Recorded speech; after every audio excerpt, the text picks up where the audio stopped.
तुळजापुरात ड्रग्सचे पुजारी.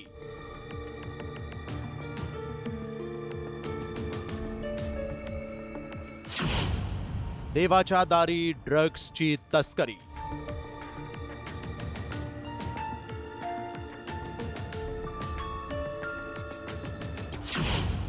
ड्रग्स तस्करीत पुजाऱ्यांचा हात. महाराष्ट्राची कुलस्वामिनी आई तुळजाभवानीच्या तुळजापूरला ड्रग्सचा विळखा पडलाय. तर या ड्रग्स रॅकेटमध्ये थेट तुळजाभवानी मंदिरातील 13 पुजाऱ्यांचा सहभाग आढळून आला. त्यामुळे राज्यभरात एकच खळबळ उडाली आहे. तर तुळजापूर ड्रग्स प्रकरणात 35 आरोपींची नावं समोर आली. त्यातील 21 जण अजूनही फरार असल्याची माहिती पोलीस अधीक्षकांनी दिली. 14 फेब्रुवारीच्या मध्यरात्री तामलवाडी चेकपोस्टवर आपण ड्रग्ज संदर्भात धाराशिव पोलिसांनी स्वतःहून कारवाई केलेली आहे. त्याच्यामध्ये त्याच वेळी आपण 3 आरोपींना गाडीसह आणि जवळपास 49 ग्रॅम ड्रग्जसह त्या ठिकाणी अटक केली होती. जे पण आरोपी असतील ते आरोपी आहेत, ते कोणत्या पक्षाचे आहेत, कोणत्या जातीचे आहेत, कोणत्या धर्माचे आहेत, कोणत्या व्यवसायाचे आहेत, हे आम्ही न बघता अतिशय कठोर भूमिका देऊन त्या ठिकाणी कारवाई केलेली आहे. गेल्या 3 वर्षांपासून तुळजापूरला ड्रग्सचा विळखा पडला. मात्र प्रजासत्ताक दिनाला तुळजापूरचे नागरिक ड्रग्स प्रकरणी आक्रमक झाले. त्यानंतर पोलिसांनी 14 फेब्रुवारीला तामलवाडी टोल नाक्यावर 49 ग्रॅम ड्रग्स जप्त करत 2 जणांच्या मुसक्या आवळल्या. तर सखोल तपासात या प्रकरणी राजकीय कनेक्शनही उघड झालं. राहुल परमेश्वर, ओमराजे निंबाळकरांचा कार्यकर्ता. सुमित शिंदे, ओमराजे निंबाळकरांचा कार्यकर्ता. विनोद गंगणे, राणा जगजित सिंग यांचा कार्यकर्ता. चंद्रकांत काणेही राणा जगजित सिंग यांचा कार्यकर्ता. शरद जमदाडे हा देखील राणा जगजित सिंग यांचा कार्यकर्ता. तर आप्पाराव मुळे हाही राणा जगजित सिंग यांचा कार्यकर्ता आहे. एवढंच नाही तर आता थेट मंदिराच्या गाभाऱ्यापर्यंत ये जा करणाऱ्या पुजाऱ्यांचा सहभाग आढळून आल्यानं तुळजापुरात खळबळ माजली आहे. मात्र पाळीकर पुजारी मंडळानं दोषींवर कारवाईचा इशारा दिला आहे. हे गाव पूर्ण जवळपास पुजाऱ्यांचं असल्यामुळे जी संख्या जास्त आहे आणि यात काही नावं काही आलेले असेल थोडेफार, माझ्या हिशोबाने 10-11 नावं काय आलेलं आरोपीमध्ये. पण अजून त्याची चौकशी चालू आहे. पोलीस प्रशासन त्याची चौकशी करत आहे. काही 4 पुजाऱ्यांच्या नावामुळे पूर्ण पुजाऱ्याला बदनाम होऊ नये, आमची अपेक्षा एवढीच आहे. यानंतर जिल्हाधिकारी किरण कुमार पुजार यांनी देवस्थानकडे यादी मागवली आहे. तब्बल 3 वर्षापासून तुळजापुरात ड्रग्सचा गोरखधंदा सुरू असताना पोलीस झोपले होते का? तुळजापूरला बदनाम करणाऱ्या ड्रग्स रॅकेटची कीड कोणाच्या आशीर्वादाने पोचली गेली? पोलीस आता ही ड्रग्स रॅकेटची कीड उकडून टाकणार की तात्पुरती मलमपट्टी करणार याकडे आता राज्याचं लक्ष लागलंय. बालाजी सुरवसे, साम टीव्ही, तुळजापूर, धाराशिव. आणि आता एक मोठी बातमी समोर येते. मुंब्रा रेल्वे ट्रॅकवर भीषण आग लागलेली आहे. रेल्वे ट्रॅकवरील गवतानं पेट घेतलेल्या दरम्यान फास्ट अप आणि डाऊन लाईनवर गोंधळाचं वातावरण यामुळे निर्माण झालेलं आहे. रेल्वे ट्रॅकच्या अगदी शेजारी असलेल्या गवताने पेट घेतलेल्या आहे. आगीचं कारण अद्याप अस्पष्ट असून यामुळे मुंब्रा रेल्वे नजीक मोठ्या प्रमाणात खळबळ झालेली आहे. आपण पाहतोय फास्ट अप आणि डाऊन लाईनच्या मार्गावर यामुळे गोंधळाचं वातावरण निर्माण झालं असून या गवताने अचानक पेट घेतलेला आहे. दरम्यान आजूबाजूला विद्युत वाहिन्या आहेत आणि त्यामुळे मोठा अपघात होण्याची शक्यता आहे. धनंजय मुंडे यांना सत्र न्यायालयाने आता झटका दिलेला आहे. सत्र न्यायालयाच्या निर्णयावर 4 आठवड्यांच्या स्थगितीची मागणी त्यांनी फेटाळलेली आहे. वांद्रे कोर्टानं करुणा मुंडे यांना 2 लाख रुपये पोटगी देण्याचा आदेश दिला. दरम्यान उच्च न्यायालयामध्ये निर्णयाला आव्हान देण्यासाठी स्थगिती मागितली होती. तर करुणा मुंडे आणि धनंजय मुंडे यांच्यातील संबंध हे लग्नासारखेच असल्याचं कोर्टानं नमूद केलेलं आहे. दोघांनी 2 मुलांना जन्म दिला, ते एकाच घरात राहिल्याशिवाय शक्य नाही असं निरीक्षण यावेळेस न्यायालयाने नोंदवलेलं आहे. करुणा मुंडे यांना 2 लाख रुपयांची पोटगी देण्याच्या वांद्रे कोर्टाच्या निर्णयाला धनंजय मुंडे यांनी आव्हान दिलं होतं. त्या करुणा मुंडे आणि धनंजय मुंडेंमधील संबंध हे लग्नासारखेच आहेत. 2 मुलांना जन्म देणं आणि एकाच घरात राहिल्याशिवाय त्यांना शक्य नाही. करुणा मुंडे कायद्याअंतर्गत दिलासा मिळण्यास पात्र आहेत. करुणा आणि त्यांच्या मुलांनाही नेत्यासारखी जीवनशैली मिळायला हवी. सरपंच संतोष देशमुख हत्या प्रकरणातील आरोपी कृष्णा अंधळेला तात्काळ अटक करा अशी मागणी धनंजय देशमुख यांनी केलेली आहे। गेल्या 4 महिन्यापासून कृष्णा अंधळे हा फरार आहे। त्याला शोधण्यासाठी गेलेल्या पथकाची माहिती मिळणं महत्त्वाचं आहे। तसंच आरोपींना फाशी झाली पाहिजे असंही देशमुखांनी म्हटलंय। संतोषांना देशमुख यांची जी हत्या झाली, ज्या क्रूरकर्मी नराधामांनी जी हत्या केली, त्याला 4 महिने पूर्ण झालेले। तसेच एक आरोपी त्याच्यातला फरार आहे, कृष्णा आंधळे। त्या संदर्भात काही सुगावा लागलेला आहे का? तो कधी जेरबंद होणार आहे? जे काही या आरोपींना मदत करणारे, त्यांना सहाय्य करणारे, फरार करताना किंवा त्यांना जे काही रसद पुरवणारे जे काही बीट टीममधले लोक आहेत, त्यांच्यावर वेगळ्या कायद्याखाली कठोर कारवाई करण्यात यावी। सरपंच संतोष देशमुख हत्याकांडाचा मास्टरमाइंड वाल्मिक कराडच्या साम्राज्य बेचिराग करण्यास आता सुरुवात झालेली आहे। परळीमध्ये नेमकं काय घडतंय आणि कराडचं काळं साम्राज्य कसं नष्ट होणार, पाहूयात या स्पेशल रिपोर्टमधून। बीडच्या राख माफियांना दणका, कराडच्या साम्राज्याची राख। परळीच्या राखेचा आता खुला लिलाव। गँग्स ऑफ वासेपूरच्या धनबादमध्ये कोळशातून गुन्हेगारी जन्माला आली होती। त्याच कोळशाच्या राखेतून वाल्मिक कराडची गँग्स ऑफ परळी जन्माला आली। माफियांचं काळं साम्राज्य उभं राहिलं। मात्र आता परळीच्या औष्णिक विद्युत केंद्रानं वाल्मिक कराडच्या सत्तेला सुरुंग लावलाय। निविदा असलेल्याच कंपन्यांना आता परळीच्या दाऊदपूर तलावातून राख उपसण्याची परवानगी देण्यात आली आहे। तर याच्यामध्ये आता जे क्वालिफाय झाले ते 17 लोक आहेत आपल्याकडे।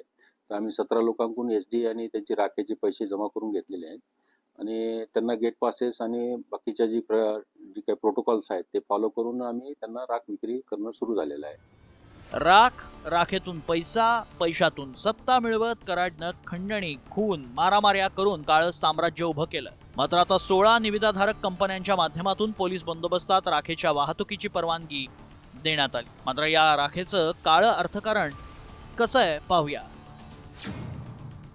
परळी औष्णिक विद्युत केंद्रातून 600 ते 700 ट्रक राखेची अवैध वाहतूक होते। एक ट्रक राखेला 18 ते 20 हजारांचा भाव मिळतो।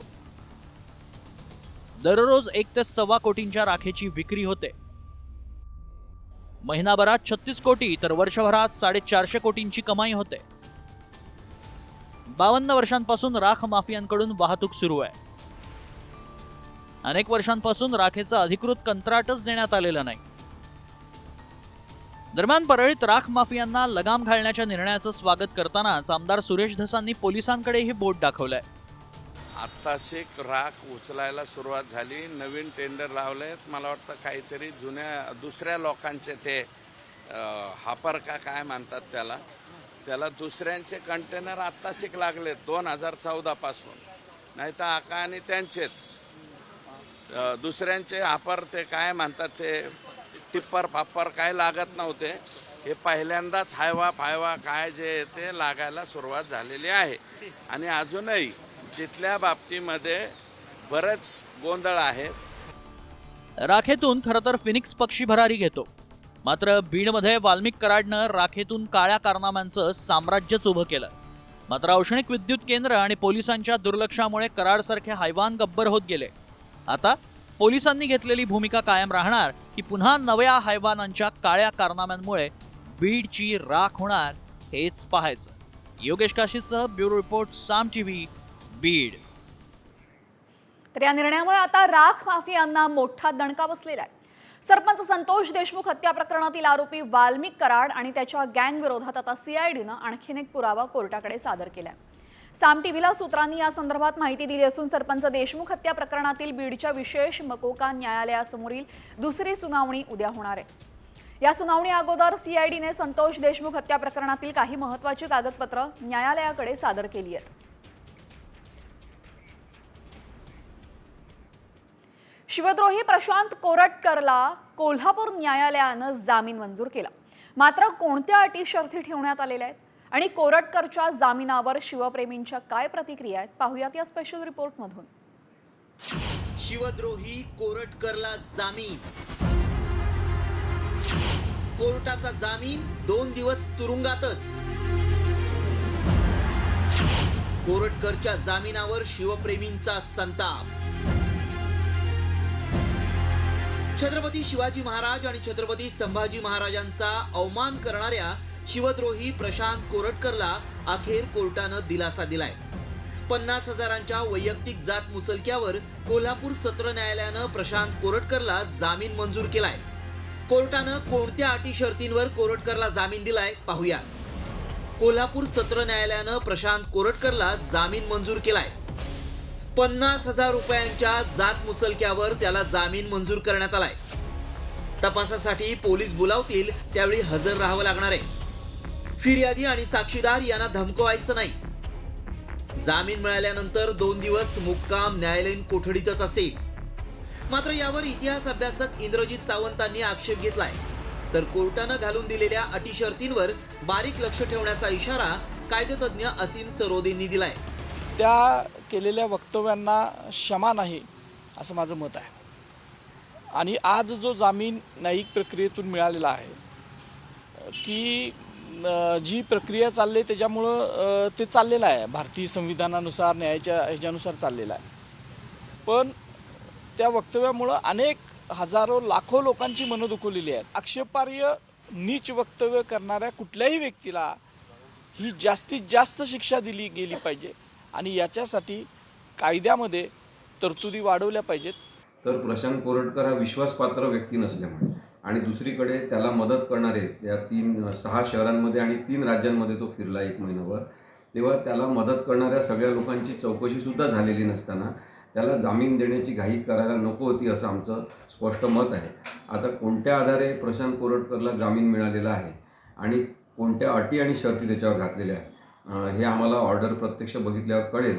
आणि प्रशांत कोरटकरनी एका जरी आदेशाचं अटींचं उल्लंघन केलं तर मात्र त्याचा जामीन रद्द करण्याची प्रक्रिया आम्ही लगेच करू. इतिहास अभ्यासक इंद्रजित सावंतांना धमकी देत कोरटकरनं शिवरायांबद्दलही अवमानकारक वक्तव्य केलं आणि महाराष्ट्रात संतापाची लाट उसळली. त्यानंतर कोरटकरनं पोलीस संरक्षणात पळ काढला. तब्बल 28 दिवसांनंतर कोरटकरच्या तेलंगणातून मुसक्या आवळल्या गेल्या. त्यानंतर पोलिसांनी तपासासाठी 30 मार्चपर्यंत पोलीस कोठडीची मागणी केली होती. मात्र न्यायालयानं 13 एप्रिलपर्यंत कोरटकरला न्यायालयीन कोठडी सुनावली. दरम्यान प्रशांत कोरटकरनं जामिनासाठी अर्ज केला आणि त्याला जामीन मिळाला. मात्र गुरुवारी कोर्टाला सुट्टी असल्यामुळं आणखी 2 दिवस कोरटकरचा मुक्काम न्यायालयीन कोठडीतच राहण्याची शक्यता आहे. शिवद्रोही कोरटकरला जामीन मिळाल्यानं कायदा कुचकामी ठरत असल्याची भावना शिवप्रेमींनी व्यक्त केली आहे. त्यामुळे आता महापुरुषांचा अवमान करणाऱ्यांवर कठोर कारवाई करण्यासाठी राज्य सरकार कठोर कायदा कधी करणार याकडेच लक्ष लागलंय. रणजित माजगावकरसह ब्युरो रिपोर्ट, साम टीव्ही न्यूज, कोल्हापूर. छत्रपतींचा अपमान करणाऱ्या प्रशांत कोरटकरला जामीन मिळाल्यानंतर आता संभाजी ब्रिगेड आक्रमक झाली आहे. कोरटकरला जोड्याने हाणल्याशिवाय शिवप्रेमी आणि संभाजी ब्रिगेड शांत बसणार नाही असा इशारा संभाजी ब्रिगेडनं दिलाय. कोरटकर ही विकृती आहे. खरं तर सरकारने त्याला बाहेरच सोडू नये असं संभाजी ब्रिगेडनं म्हटलंय. शिवद्रोही प्रशांत कोरटकरला कोल्हापूर जिल्हा सत्र न्यायालयाकडून जामीन मिळाला. बातमी तशी चांगली आहे, शिवद्रोही बाहेर आलाय. ह्या कोरटकरला महाराष्ट्रातला कुठलाही शिवप्रेमी अजिबात सुट्टी देणार नाही. कोरटकर, तू बाहेर येणार आहेस. संभाजी ब्रिगेड तुला जोड्याने मारल्याशिवाय शांत बसणार नाही. कोरटकर, ये तू बाहेर. तुला तमाम शिवप्रेमी प्रसाद दिल्याशिवाय राहणार नाही. मराठीवरनं पेटलेल्या आंदोलनाचा भडका आता मनसे नेते संदीप देशपांडेंना जीवे मारण्याच्या धमकी देण्यापर्यंत गेलेला आहे. मात्र हे प्रकरण नक्की काय आहे पाहूयात या स्पेशल रिपोर्टमध्ये. मुंबईत पेटला परप्रांतीयवाद. मनसेच्या संदीप देशपांडेंना धमकी. संदीप देशपांडेंच्या जीवावर कोण उठलं? तुला ना महाराज कधी ते जाऊ दे, तुझी अवकात नाही तेवढी. भैया हा भैया कोणाला म्हणतो ना. चल तुला पत्ता दे, उद्या येतो. तुझ्या हिंमत असेल तर उभा राहा आणि तिथे. हा तिकडेच येतो ना मी. कसा तुला ये ना, माझ्या घरी येतोच ये. चल बघू हा तुझ्या येतो हिंमत किती येते. हा ठीक आहे येतो. हा ये. हा बघ तू मग बघ मग येतो. कधी यायचं ते सांग. ए जा रे भैया. ए भैया ऐकलत, राज ठाकरेंनी गुढीपाडवा मेळाव्यात पुन्हा एकदा मराठीचा राग आळवला आणि त्याचे पडसाद कसे उमटले ते. मनसेच्या मुंबई शहराध्यक्ष असणाऱ्या संदीप देशपांडेंना थेट घरात घुसून मारण्याची धमकी देणारा कॉल आला आणि त्यामुळे पुन्हा एकदा मुंबईत मराठी विरुद्ध परप्रांतीय अशा संघर्षाला सुरुवात झाली. त्याला कारण नेमकं काय ठरलंय तेही पाहूया. हमें मराठी बोलना नहीं आता तो क्या हुआ. कानफट इथंच बसणार. राज ठाकरेंनी थेट इशारा दिल्यानंतर मनसेच्या कार्यकर्त्यांनी मराठी गया तेल लगाने म्हणणाऱ्या सुरक्षा रक्षकाला कान फटवलं होतं, तर बँकांमध्ये जाऊन मराठी भाषेचा आग्रह केला आणि यामुळे मग मनसेवर बंदी आणा अशी मागणी करणारी याचिका सर्वोच्च न्यायालयात दाखल करण्यात आली. त्यावर भैयांना मुंबईत ठेवायचं की नाही यावर विचार करू असं म्हणत संदीप देशपांडेंनी परप्रांतीयांना अंगावर घेतलं. महाराष्ट्रात राहून छत्रपती शिवाजी महाराजांचा हिंदवी स्वराचा अपमान पण तुम्ही करतायत. मराठा आरक्षणाला तुमचा सपोर्ट नाही. राजसाहेब ठाकरे, आपण केवळ उत्तर भारतीय नव्हे, मराठी लोकांचा पण विरोधक आहे. आम्ही तुमचा विरोध करतो, निंद करतो आणि सुप्रीम कोर्ट मध्ये तुमच्या विरुद्धचा आदेश आणणारच आहे. आमच्या पक्षाची मान्यता राहावी की नाही राहावी ते कोण भैया ठरवणार काय. आणि जर आमच्या पक्षाची मान्यता रद्द व्हावी याच्यासाठी जर भैया प्रयत्न करणार असतील तर मग भैया नाही तर राहू द्यायचं की नाही राहू द्यायचं मुंबईत आणि महाराष्ट्रात, याचा आम्हालाही विचार करावा.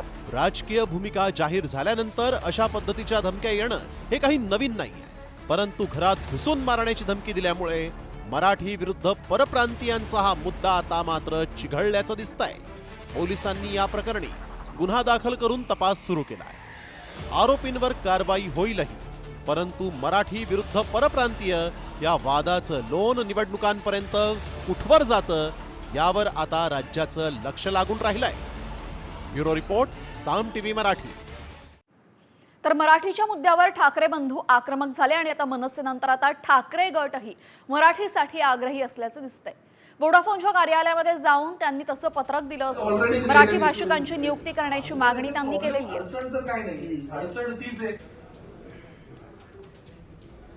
मराठीसाठी आधीच मनसेनं आंदोलन छेडलेलं असताना आता ठाकरे गटही यामध्ये उडी घेतोय.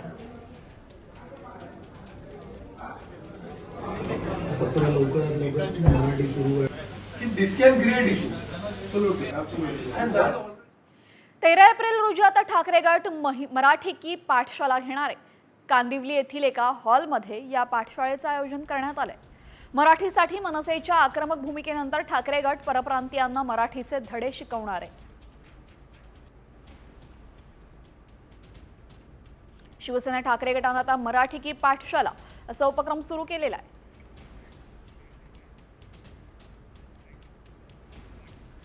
पुण्यातील दीनानाथ रुग्णालयातील डॉक्टर सुश्रुत घैसास यांच्यावर कारवाई होणार असल्याची माहिती सूत्रांनी दिलेली आहे. 2 दिवसांमध्ये घैसासांविरोधात कारवाई होण्याची शक्यता आहे. गर्भवती महिलेच्या मृत्यू प्रकरणी 2 अहवाल सादर झाले असून उच्चस्तरीय समिती आणि धर्मादाय आयुक्तांचा अहवाल सरकारला प्राप्त झालाय. प्रथमदर्शनी दोन्ही अहवालांमध्ये डॉक्टर घैसास दोषी असल्याची माहिती आहे.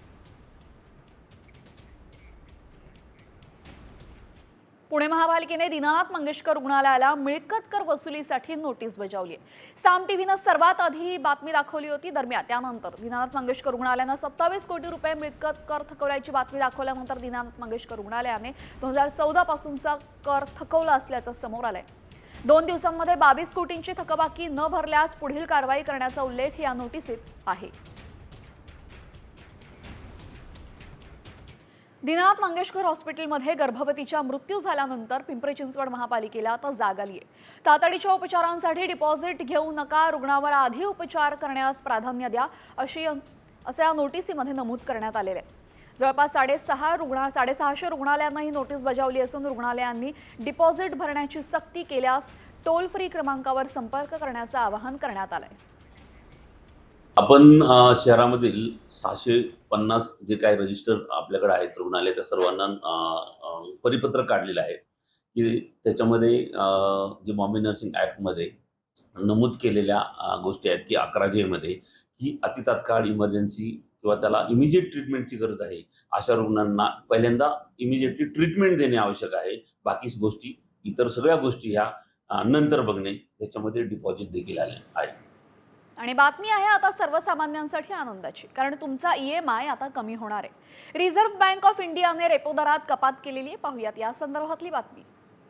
तुमचा EMI आता कमी होणार आहे, कारण घरापासून कारपर्यंत सर्व कर्जांचे व्याजदर स्वस्त होतील. रिझर्व्ह बँक ऑफ इंडियानं रेपो दरात 0.25% कपात करून थेट आता 6% आणलाय. त्यामुळे तुमचं कर्जही स्वस्त होणार आहे, कारण बँक कर्ज घेणाऱ्या ग्राहकांसाठी रेपो रेट खूप महत्वाचा आहे. यात कपात झाल्यानं कर्जाचा EMI कमी होतो. यामध्ये वाढ झाल्यास EMI वाढतो. रेपो रेट कमी झाल्यानं सामान्यांना दिलासा मिळण्याची शक्यता आहे. RBIच्या निर्णयाचा तुमच्या EMI वर कसा परिणाम होणार आहे पाहूया. कर्ज 50 लाखांचं असेल, 20 वर्ष कालावधी असेल तर सध्याचा EMI 42,603 रुपये. नवा EMI असेल 41,822 रुपये.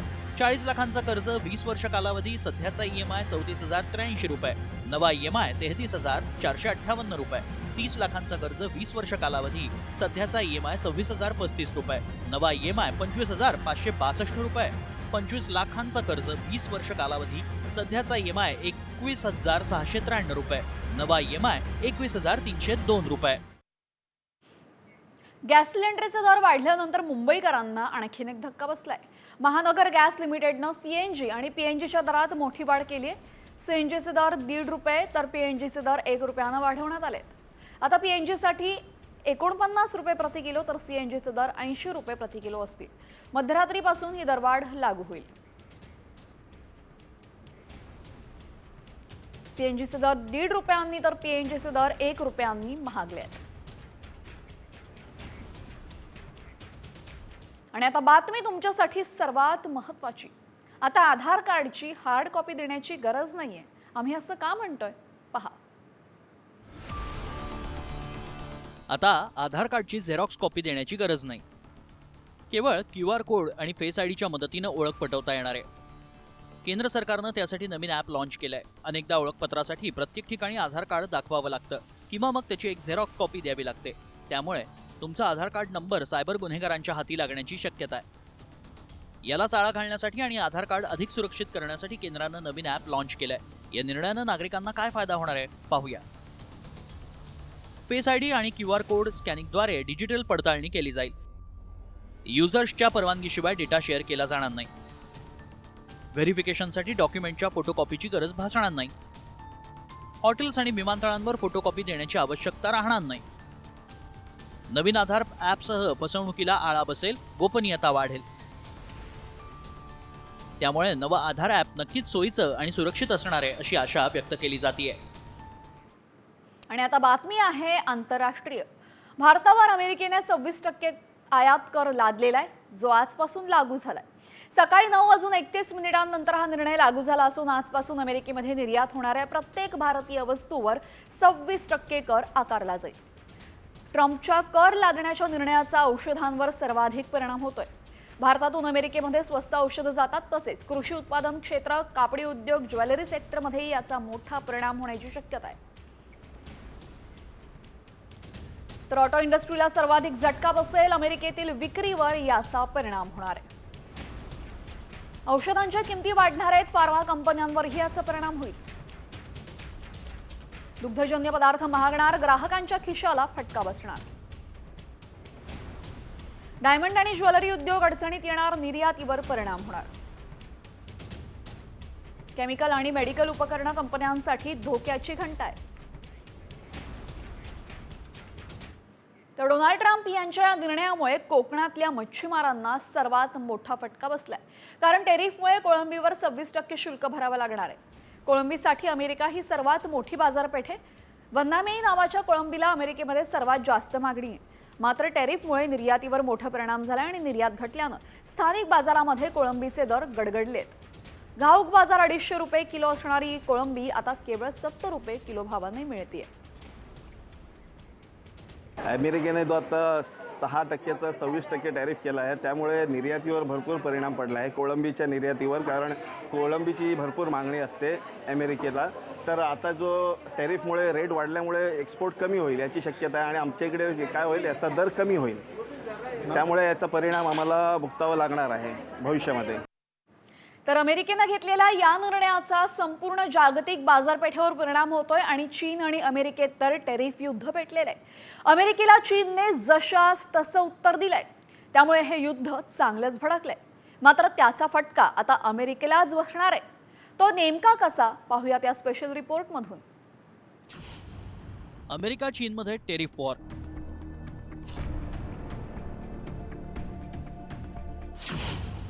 अमेरिकेचा चीनवर 104% आयात कर.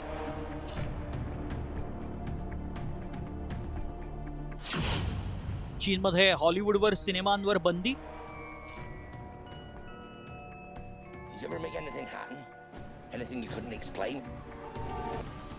ट्रम्प सत्तेत आले आणि अमेरिका चीनमधलं व्यापार युद्ध सुरू झालं असं म्हणावं लागेल.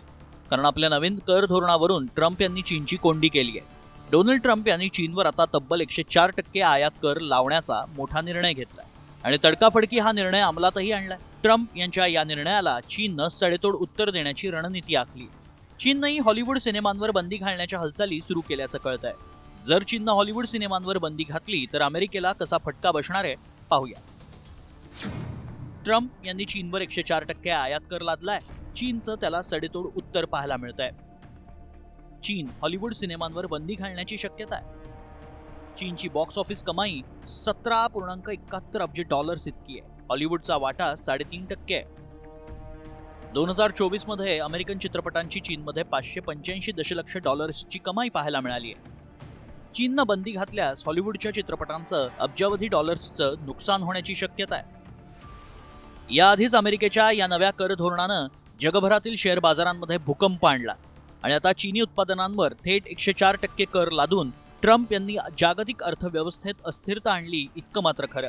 त्यामुळे अमेरिका आणि चीनमधलं हे व्यापारी युद्ध कोणत्या वळणावर जाईल आणि यात भारताची काय भूमिका असेल याकडे आता संपूर्ण जगाचं लक्ष लागलंय. ब्युरो रिपोर्ट, साम टीव्ही. आणि आंतरराष्ट्रीय बातमीनंतर आता पाहूयात राज्यातली एक महत्त्वाची घडामोड. अखेर परिवहन मंत्री प्रताप सरनाईक यांची एसटी महामंडळाच्या अध्यक्षपदी नियुक्ती करण्यात आलेली आहे. मुख्यमंत्री देवेंद्र फडणवीसांनी परिवहन मंत्री प्रताप सरनाईकांचा प्रस्ताव अखेर मान्य केलाय. याआधी मुख्यमंत्र्यांनी सरनाईकांचा प्रस्ताव डावलून परिवहन विभागाचे अप्पर मुख्य सचिव संजय सेठींकडे एसटी महामंडळाचं अध्यक्षपद दिलं होतं. मात्र आता परिवहन मंत्र्यांकडेच एसटी महामंडळाचं अध्यक्षपद देण्यात आलेलं आहे. या संदर्भात अधिक माहिती देतील आमचे प्रतिनिधी भरत मोहोळकर. भरत, काय अधिकची माहिती आहे?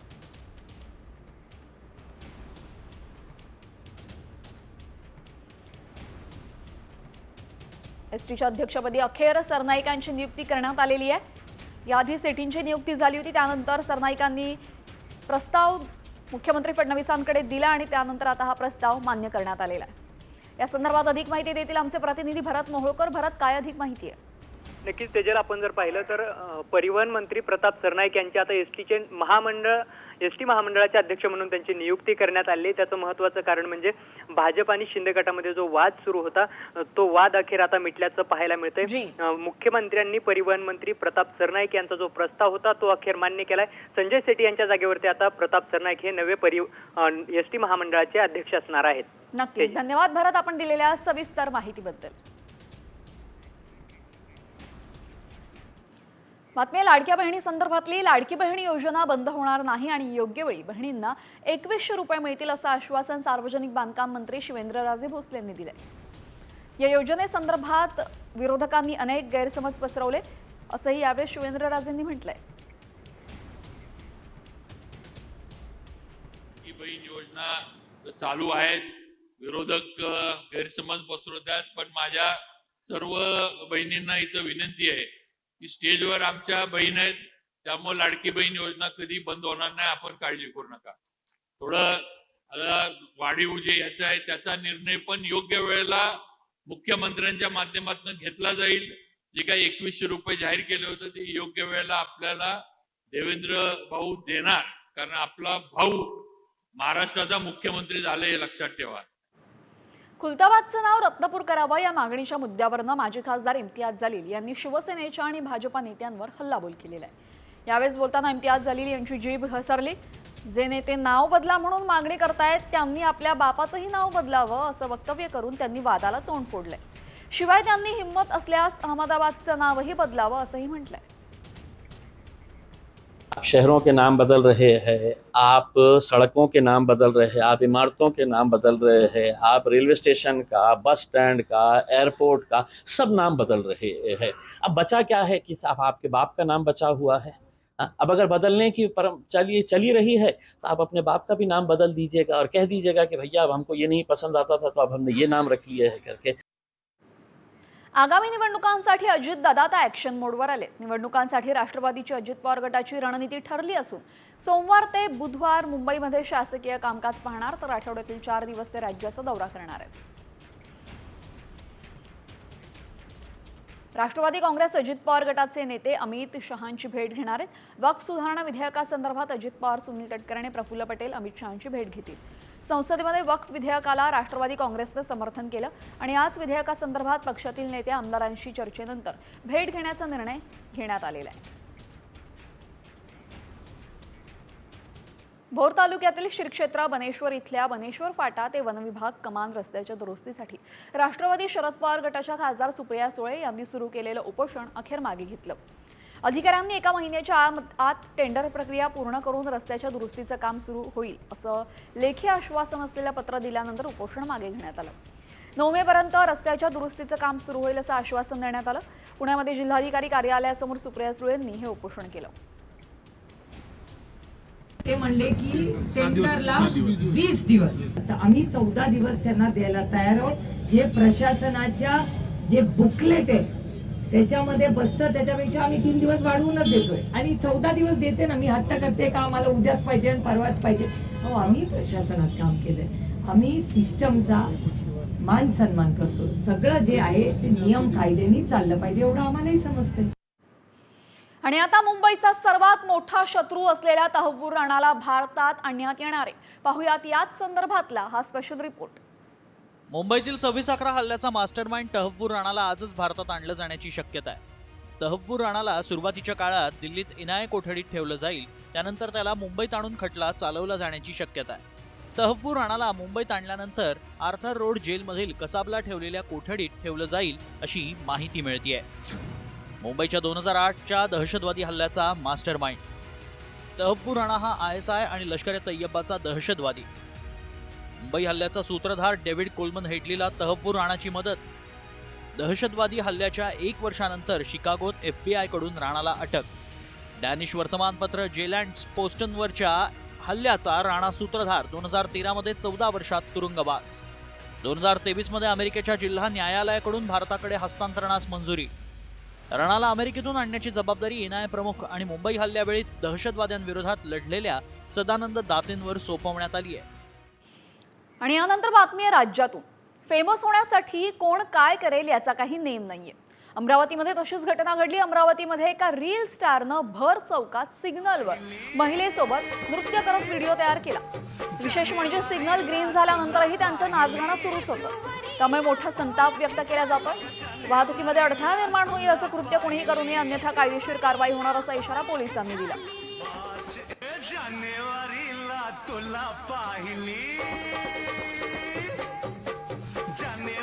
2 दिवसापूर्वी अमरावती शहरात पंचवटी चौक जो मुख्य चौक आहे त्या चौकामध्ये एका जोडप्याने दिवसा ट्रॅफिकच्या अडथळा होईल असा एक रील्स बनवलेला आहे आणि त्या व्हिडिओ सध्या व्हायरल होतोय। त्या व्हिडिओला नेटकऱ्यांनी भरपूर रोष व्यक्त केला आहे की असे वाहतुकीच्या ठिकाणी किंवा अशा मुख्य चौकात रील्स बनवणं कितपत योग्य आहे। तो व्हिडिओ आमच्यापर्यंत मिळालेला आहे। त्या व्हिडिओची आम्ही शहानिशा केलेली आहे, त्या व्यक्तीचा शोध घेतलेला आहे आणि लवकरच त्याच्यावर कारवाई करण्यात येईल। अमरावतीमधला रील स्टारचा धुमाकूळ आपण पाहिल्यानंतर सोशल मीडियावर फेमस होण्यासाठी आजकाल काय केलं जाईल याचा भरोसा नसल्याचं दिसतंय। तसाच एक प्रकार घडलेला आहे। रील बनवण्यासाठी तरुणानं चक्क आपला जीवच धोक्यात घातलाय। ट्रेनचा रील बनवण्यासाठी हा तरुण थेट रेल्वे ट्रॅकवर झोपला। पूर्ण ट्रेन या तरुणाच्या अंगावरनं गेली, पण सुदैवानं तरुणाला दुखापत झाली नाही। उत्तर प्रदेशच्या उन्नाव मधील हा धक्कादायक प्रकार असून हा व्हिडिओ व्हायरल झाल्यावर RPF पोलिसांनी युवकाला ताब्यात घेतलं।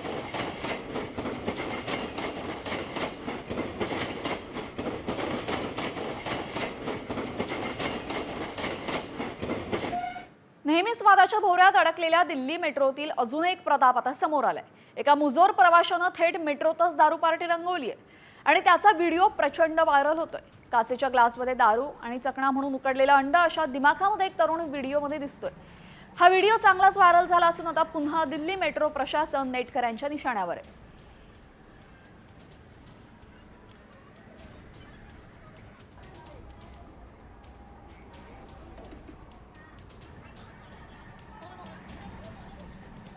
आणि आता बातमी मुलांसाठी आणि पालकांसाठी महत्त्वाची, कारण इंस्टाग्रामवर असलेल्या 16 वर्षाखालील मुलांवर लाईव्ह करण्यास बंदी घालण्यात आलेली आहे. यावेळेस मेटानं घेतलेल्या निर्णयामुळे आता लहान मुलांना सुरक्षित ठेवण्यासाठी नवे नियम लागू झालेत. काय आहेत नवे नियम यावरचा स्पेशल रिपोर्ट. इंस्टाग्रामचा वापर करणाऱ्यांना झटका.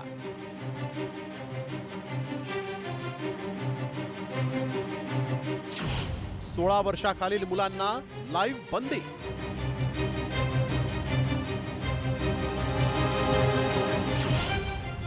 सोशल मीडिया वापरणाऱ्या मुलांवर निर्बंध.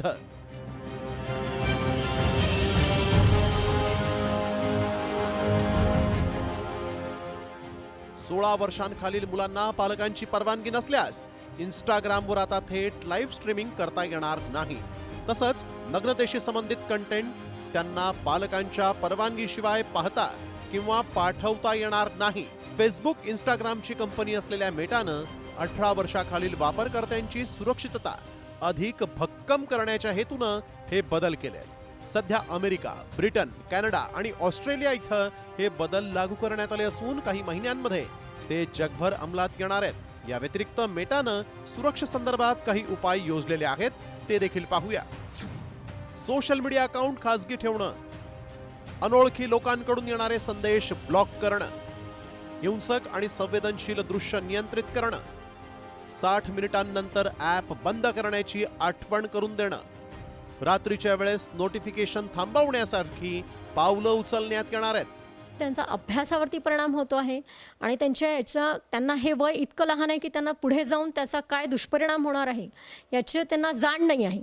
तर निश्चितच आपल्या गव्हर्नमेंटनी हा कायदा आपल्या इथे लवकरात लवकर लागू करावा, जेणेकरून मुलांचं मोबाईलचं प्रमाण, खेळण्याचं प्रमाण, हाताळण्याचं प्रमाण कमी होईल आहे. यांनी हा जो निर्णय घेतलेला आहे की 16 वर्षाखालील, तर हे 16 वर्षाखालील तो बालक आहे हे ठरवण्यासाठी ही समाज माध्यमं कुठली पद्धती अवलंबणार आहे हे कळणं जास्ती जरुरी आहे. हे यांनी अजून याचा खुलासा केलेला नाही आहे. लाईव्ह स्ट्रीमिंगमुळे लहान मुलांवरील सायबर गुन्ह्यांचा धोका वाढत असल्याचं अनेक तज्ज्ञांचं म्हणणं आहे. अज्ञात व्यक्तींकडून होणारे कमेंट्स किंवा अनुचित वर्तन यामुळे मुलांच्या मानसिक आरोग्यावर परिणाम होऊ शकतो. इंस्टाग्रामचा हा निर्णय काहींसाठी कठोर वाटत असला तरी मुलांच्या सुरक्षेसाठी तो महत्त्वाचा ठरू शकतो. ब्युरो रिपोर्ट, साम टीव्ही न्यूज. सोलापूर जिल्हा कारागृहामध्ये शिक्षा भोगणाऱ्या कैद्यांकडनं भर रस्त्यात खोदकाम करून घेण्यात आलेले. धक्कादायक म्हणजे जिल्हा कारागृह प्रशासनाकडनं पाण्यासाठी कैद्यांना रस्ता खोदण्यात लावला. कारागृहात कमी दाबाने पाणी पुरवठा होत असल्याने जेल प्रशासनानं जानेवारी 2025 मध्ये पालिकेला पत्र लिहित नवीन कनेक्शनची मागणी केलेली, पण वेगवेगळ्या कारणांमुळे पालिकेने कनेक्शन दिलं नसल्याने कारागृह प्रशासनाने कैद्यांमार्फत रस्ता खोदलेला आहे.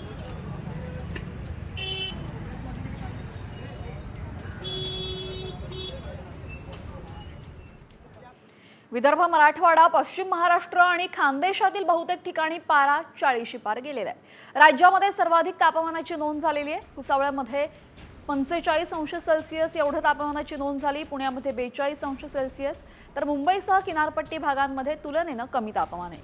मुंबईमध्ये 34 अंश सेल्सिअस तापमानाची नोंद झालेली आहे.